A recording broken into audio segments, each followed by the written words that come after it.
सप्रेम साहेबंदगी साहेब साहेबंदगी साहेब। बीजक वित्त बतावे जो वित्त गुप्त होए, ऐसा भेद लखाए जीव को बुझे बिरला को। आप सभी का मेरे इस YouTube चैनल में पुनः स्वागत है। दोस्तों, हमने पिछले भाग में सदगुरु कबीर साहब की इस साखी का दृष्टांत के माध्यम से समझने का प्रयास किया था, लेकिन पिछले भाग के अंत में हमने बहुत ही गहरा प्रश्न छोड़ा था। अगर परमात्मा हमारे भीतर है तो फिर हम उन्हें अनुभव क्यों नहीं कर पाते? आखिर वह कौन सी दीवार है जो हमें अपने ही भीतर छिपी उस परम सत्य से दूर रखती है?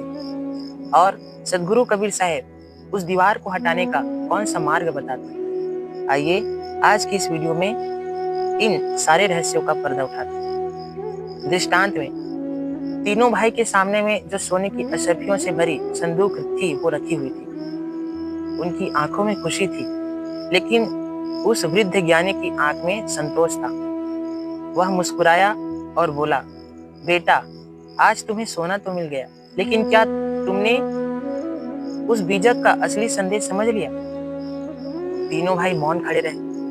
वृद्ध ने फिर से पूछा, यह धन एक दिन समाप्त हो जाएगा, ये सारी सोने की अशर्फियां एक दिन समाप्त हो जाएगी, लेकिन यदि आज तुमने इस घटना का संकेत समझ लिया तो तुम्हें ऐसा खजाना मिलेगा जिसे ना समय नष्ट कर सकता है और ना ही कोई चुरा सकता है और ना ही मृत्यु तुमसे छीन सकती है। दोस्तों, यही से यह कथा बदल जाती है। अब यह कथा केवल उस सेठ और उसके बेटों की कहानियां नहीं रहती, यह आपकी और हमारी जीवन की यात्रा बन जाती है। आइए अब इस पूरी घटना को प्रतीकों के माध्यम से समझने का प्रयास करें। वह जो मंदिर था वह सिर्फ ईंट और पत्थर की इमारत नहीं थी, वह हमारे जीवन का प्रतीक था।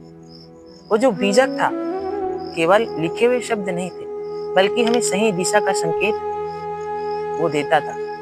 और जो मंदिर का गुंबद था वह मनुष्य की बुद्धि का प्रतीक था, और उसकी छाया हमें यह बताती थी कि सत्य को पाने के लिए केवल उत्साह ही नहीं, बल्कि सही दृष्टि और सही समय की भी आवश्यकता पड़ती। तीनों भाई ने गुंबद तो देखा, लेकिन उसकी छाया उसको नहीं देखा। ठीक यही गलती आज हम सब भी कर रहे हैं।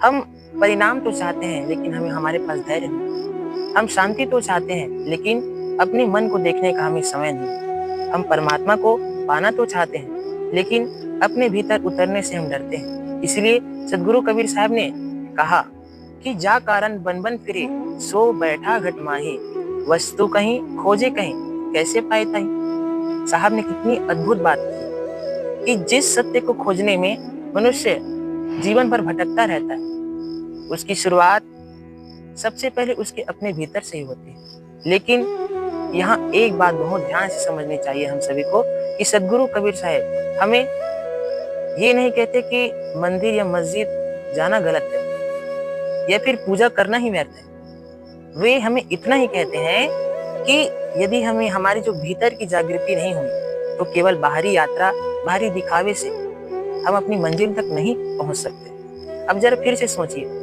कि बीजक पहले दिन भी वही था, अंतिम दिन भी वही है, तो बदला क्या?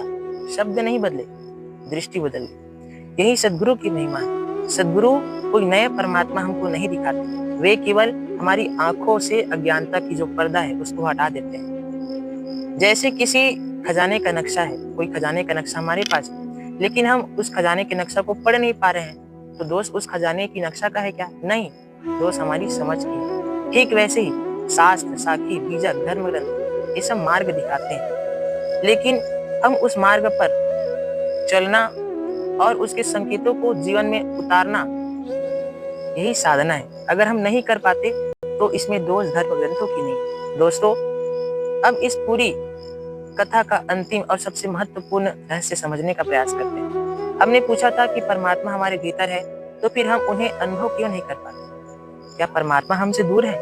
नहीं, परमात्मा हमसे कभी दूर, मतलब कभी भी वो दूर नहीं है। दूरी हमारे मन की होती है। हमारे और उस परम सत्य के बीच में कोई पत्थर की दीवार नहीं है, बल्कि मन की परतें हैं। कौन सी परतें? अहंकार की परतें, जहाँ हम स्वयं को सबसे बड़ा मान बैठते हैं। मोह की परतें, जहाँ हम इस संसार की नश्वर वस्तुओं को अपना समझ बैठते हैं। लोभ की परतें, जहाँ हमें जितना मिलता है मन उससे भी अधिक चाहने की आस करता है।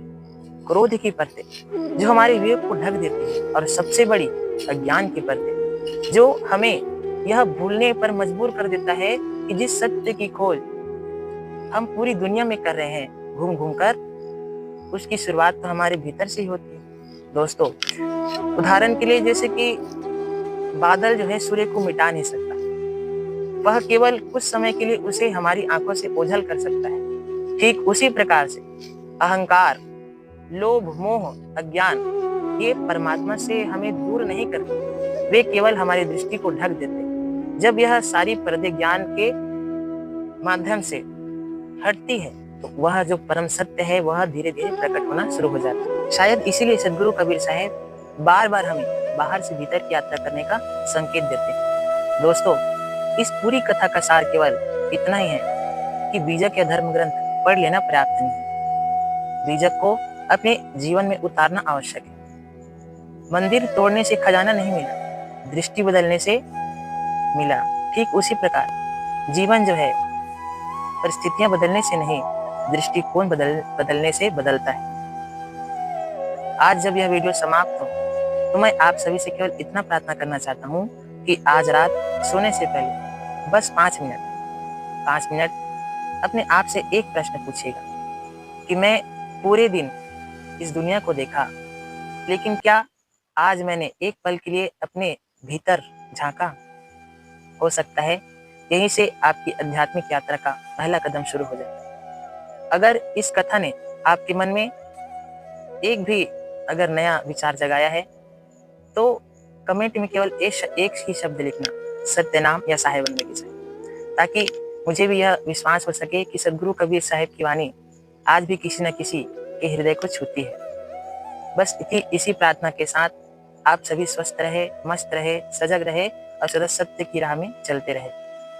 सप्रेम साहेब बंदगी साहेब। अब मिलते हैं नेक्स्ट वीडियो में कुछ नया टॉपिक के साथ। साहेब बंदगी साहेब।